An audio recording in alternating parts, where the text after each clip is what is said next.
almost like a muscle that I've been working on and building and strengthening and growing, and now it's just grown out of control.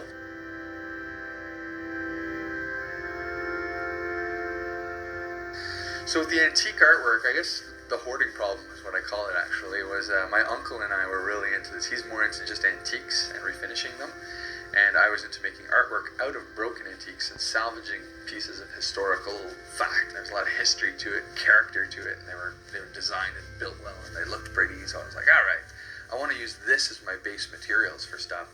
And I would just go into the garage and start mashing things together.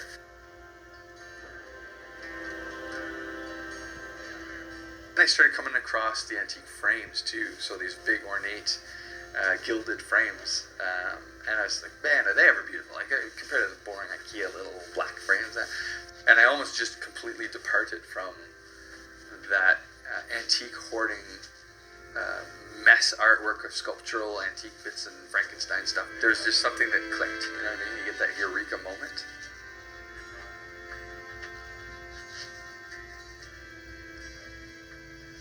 So I don't know if you can see this one here. This is one of the first ones I did.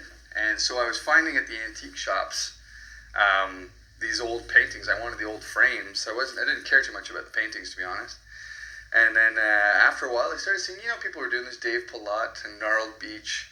I think even Banksy, some guy from the UK, did a couple of these where he paints on the landscape. But, it's usually like superheroes, Darth Vader, Super Mario Brothers, Pac-Man, a giant sea creature. And I wanted to do something that was a little bit more contemporary and relevant. And I thought, why not start putting in these toxic accidents that you kind of hear about in the news all the time?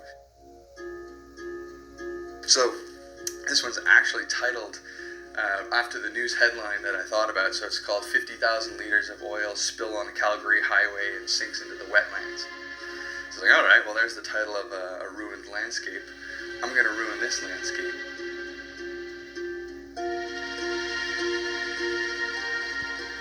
It was really well received on social media, and I said, well, you know what? Why don't I really start going at that and getting more of these, because they're pretty easy to find these days. And I ended up getting about 30 of them and ruining all of them. And that was a solo show at the Ottawa Art Gallery in 2016. So I did it up all parlor style. With 30 of these paintings all ruined with train derailments and truck rollovers. I had barrels being dumped into the creeks, and these are all based on real Canadian toxic accidents. I find if something is serious and heavy and not going away, then that's when I kind of want to start exploring it as an art piece. So I have been doing one, it's called You Get a Gun, You Get a Gun, You Get a Gun, Everybody Gets a Gun, and it's a cherub and he's sharing guns down to the population. I'm trying to find a balance between the heavy-duty, serious subject matter and the comedy. And that's always a very delicate balance because you don't know how people are going to react. Different people react differently. Every now and then I probably push the button a little too much and it upsets a few people. So it's kind of navigating how far down the humor side I can take a serious issue. And it is something I really do struggle with because there's people's lives that are getting snuffed away in some of these paintings, and there's nothing funny about that at all. But then we also have to talk about how this is happening again and again and often, and we can correct these problems. We can correct the gun culture. We can hopefully one day ban and eliminate weapons that would hurt people.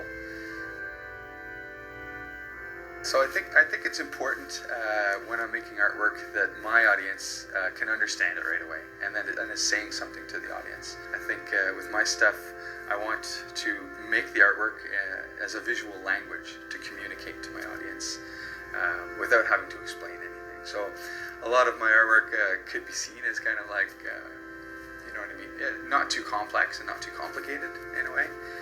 And I don't mind that at all. I'm not making artwork for artists. I'm making artwork for the public and the population around me.